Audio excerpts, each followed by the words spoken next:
በእስራኤልና ሄዝቦላህ መካከል በሊባኖስ የሞት ሽረት የእግረኛ ውጊያ እየተካሄደ መሆኑ ይሰማል።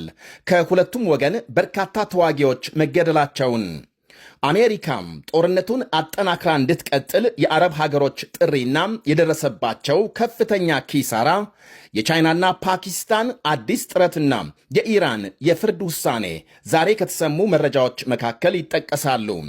የአሜሪካ ባለሥልጣናት አወዛጋቢ መግለጫና የኢራን ማስጠንቀቂያ እንዲሁም የተባበሩት መንግስታት ማሳሰቢያ። በሌላ በኩል የኢራን ጦር በመካከለኛው ምስራቅ የሚገኙ የአሜሪካ የቴክኖሎጂ ኩባንያዎችን ኢላማ ለማድረግ መዛቱም ተሰምቷል። ሁሉንም በዝርዝር እናቀርባለን። አብራችሁን እንድትቆዩ ጋብዛለሁ።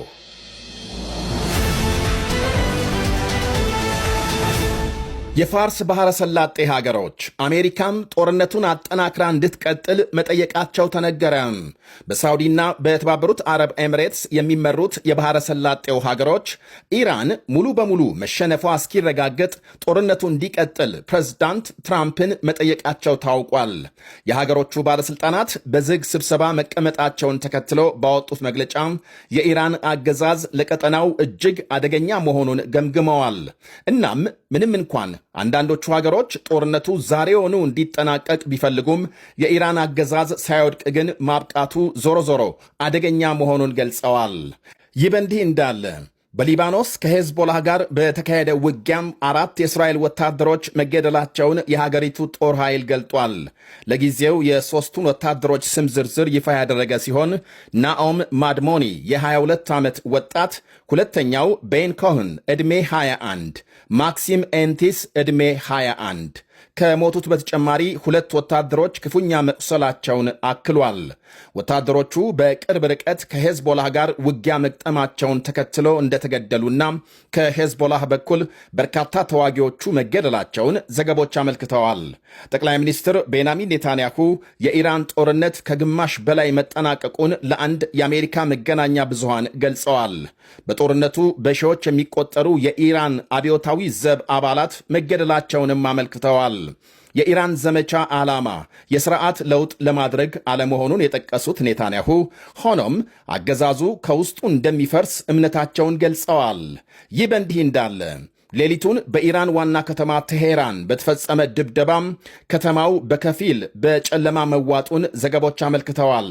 የአሜሪካ ጦር ሌሊቱን በኢራን ሁለተኛ ትልቅ ከተማ ኢስፋሃን በሀገሪቱ የጥይት ማከማቻ ጣቢያ ላይ ሰፊ ጥቃት መፈጸሙን ተከትሎ ከፍተኛ ፍንዳታ ሲሰማ ማደሩን ገልጧል። በሌላ ዜና የኢራን ፓርላማ በሆርሙዝ የሚተላለፉ መርከቦች ላይ ቀረጥ ለመጣል የሚያስችል ረቂቅ ሕግ ማጽደቁ ተነግሯል። የፋርስ ዜና ወኪል ባሰራጨው ዘገባም የሕጉ መጽደቅ በኢራን ላይ በተጣሉ ማዕቀቦች የተሳተፉ ሁሉም ሀገሮች በባህር ወሽመጡ እንዳይተላለፉ እንደሚያደርግ አመልክቷል። የአሜሪካ መከላከያ ሚኒስቴር ባለሥልጣናት ማምሻውን በሰጡት መግለጫም የኢራን አዲሱ አመራር በብልህነት የተባለውን ስምምነት እንዲፈጽም አለዚያ የአሜሪካ ወታደራዊ ዘመቻም ከስካሁኑ በከፋ ሁኔታ እንደሚቀጥል አስጠንቅቀዋል። አንድ ወር ባስቆጠረው ጦርነት ከ150 ሺህ በላይ የኢራን መርከቦች መወገዳቸውንና ከ11 ሺህ የሚልቁ ኢላማዎች መመታታቸውን ገልጸዋል። የአሜሪካም የአየር የበላይነት ቢ52ን የመሳሰሉ ከፍተኛ መጠን ያላቸው ቦምብ ተሸካሚ የጦር አውሮፕላኖች ኢላማቸውን እያነፈነፉ ለማደባየት በር እንደሚከፍትላቸው ጠቅሰዋል። በዛሬው ዕለት ከተሰሙ መረጃዎች መካከል ኢራን 2 ዜጎቿን በሞት የቀጣችበት ይገኝበታል። ሁለቱ ኢራናውያን ሕዝብ በሚሰበሰብባቸው ስፍራዎች የሽብር ጥቃት ለመፈጸም ሲዘጋጁ መያዛቸውን በመዘርዘር የሀገሪቱ ጠቅላይ ፍርድ ቤት የሞት ቅጣት በይኖባቸዋል። የኢራን ጦርነት ከጀመረ ወዲህ በሀገሪቱ የሞት ፍርድ እየጨመረ መሆኑን የሰብአዊ መብት ቡድኖች ይገልጻሉ።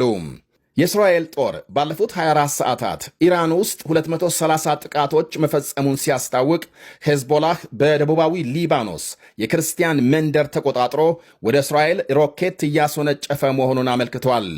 መንደሩን በኃይል ከያዘ በኋላም ከዚያ ሆኖ ሮኬት ይተኩሳል፣ የሽብር ጥቃት ይፈጽማል ሲል ከሷል የእስራኤል ጦር። ይህ በእንዲህ እንዳለ እስራኤል ከአረብ ሀገሮች ጋር ኅብረት እየፈጠረች መሆኗን ጠቅላይ ሚኒስትር ቤንያሚን ኔታንያሁ ገልጸዋል። ኔታንያሁ በካቢኔ ስብሰባ ላይ ዛሬ ባሰሙት ቃል በኢራን ጦርነት አረብ ሀገሮችን ከጎናቸው ማሰለፍ የሚያስችል ኅብረት እየፈጠሩ መሆናቸውን ገልጸዋል። ከአረብ ሀገራት መሪዎች ጋር የሚስጥር ውይይት ማካሄዳቸውንና የኢራን አገዛዝን አደገኛነት በሚገባ መረዳታቸውን ጠቅሰዋል። እናም ከእስራኤል ጋር በአንድ ግንባር ተሰልፈው አገዛዙን ጨርሶ ማስወገድ አማራጭ የሌለው እርምጃ እንደሆነ ከመግባባት መደረሱን አመልክተዋል። የአሜሪካው ፕሬዝዳንት ዶናልድ ትራምፕ ብዙዎችን ያስገረመ ጽሑፍ አሰራጭተዋል። ዛሬ ከአሜሪካ ጎን አልቆምም ያሉ ምዕራባውያን ሀገራት በሆርሙዝ መዘጋት ሳቢያ የጀት ቤንዚን መቸገራቸውን ተከትሎ ትራምፕ ከፈለጋችሁ ከአሜሪካ ግዙ፣ አለዚያ ሂዱና ሆርሙዝን አስከፍታችሁ ውሰዱ የሚል አስተያየት ሰጥተዋል። አሜሪካም በቂ ትርፍ ነዳጅ ስላላት ከኛ መግዛት ትችላላችሁ፣ ወይም ደግሞ ድፈሩና ሆርሙዝን አስከፍቱ። አሜሪካ ከእንግዲህ አትረዳችሁም፣ ለራሳችሁ መፋለምን መልመድ መጀመር አለባችሁ። አሁን ኢራን ተመታለች፣ ከባዱ ክፍል ስለተወገደ ሄዳችሁ ነዳጃችሁን ውሰዱ ብለዋል። በሌላ ዜና የኢራን ጦርነት የአረብ ሀገሮችን ለ186 ቢሊዮን ዶላር ወጪ እንደዳረጋቸው አንድ የተባበሩት መንግስታት ከፍተኛ ባለሥልጣን ገልጸዋል። በአንድ ወር ጦርነት 186 ቢሊዮን ዶላር እንዲሁም ከ3 ሚሊዮን በላይ ከሥራ ውጪ ማለትም ሠራተኞች ከሥራ ውጪ እንዲሆኑ መገደዳቸውንም ጠቅሰዋል። በሆርሙዝ ሰርጥ የሚደረግ የመርከቦች ምልልስ 70 በመቶ መቀነሱንና የነዳጅ ዋጋም ከ72 ዶላር በበርሜል ወደ 120 ዶላር ገደማ መድረሱን አነጻጽረዋል። ኢራቅ፣ ሊባኖስና ሶሪያን ጨምሮ 4 ሚሊዮን ሕዝብ ለድህነት እንደሚጋለጥና በሊባኖስ ብቻ 1 ሚሊዮን ሕዝብ መፈናቀሉን ገልጸዋል። 325 ትምህርት ቤቶች ወደ መጠለያ መቀየራቸውን ቻይናና ፓኪስታን በሌላ በኩል ሰላምና መረጋጋት የሚያመጣም ባለ 5 ነጥብ የሰላም ሐሳብ ማቅረባቸው ተሰምቷል። የቻይናና ፓኪስታን ውጭ ጉዳይ ሚኒስትሮች በአስቸኳይ ግጭት ቆሞ የሰላም ንግግር እንዲጀመር፣ የኢራንና የባሕረ ሰላጤው ሀገሮች ጸጥታና ሉዓላዊነት እንዲከበር፣ በሰላማዊ ሰዎችና ወታደራዊ ባልሆኑ ተቋማት ላይ የሚፈጸም ጥቃት በአስቸኳይ እንዲቆም እንዲሁም የሆርሙዝ መተላለፊያ ደህንነት እንዲጠበቅ የሚሉ የሰላም ሐሳቦችን ማቅረባቸው ታውቋል። ሁለቱ አገሮች ዛሬ ይፋ ባደረጉት በዚህ የሰላም ሐሳብ ላይ ከሚመለከታቸው ወገኖች እስካሁን የተሰጠ ምላሽ የለም። ይህ በእንዲህ እንዳለ የኢራን ጦር በቀጠናው ባሉ የአሜሪካ ቴክኖሎጂ ኩባንያዎች ላይ ጥቃት ለመፈጸም ሲዝት የኩባንያዎቹ ሠራተኞችና በአቅራቢያ የሚገኙ ነዋሪዎች ለቀው እንዲወጡ አስጠንቅቋል። በቀጠናው የሚገኙ የአሜሪካ 15 ኩባንያዎች ኢላማ ይሆናሉ ብሏል። ቦይንግ፣ ቴስላ፣ ጉግልና ሜታን ጨምሮ በመካከለኛው ምስራቅ የሚንቀሳቀሱ የአሜሪካ ኩባንያዎች። ኢራን በሌላ በኩል የመድኃኒት ኩባንያዎችን ኢላማ አድርጋለች ያለቻትን እስራኤልን ማውገዟ ታውቋል።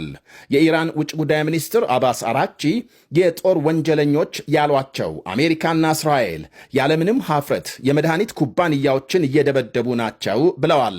እስራኤል አቅም የሌላቸውን ፍልስጤማውያንን የገጠመች መስሏት ከሆነም ተሳስታለች። እጅግ ከባዱ ጦር ኃይላችን ወራሪዎችን ልክ ያስገባቸዋል በማለት ገልጸዋል። ሆኖም ሚኒስትሩ የትኞቹ የመድኃኒት ኩባንያዎች እንደተመቱ በዝርዝር አልገለጹም።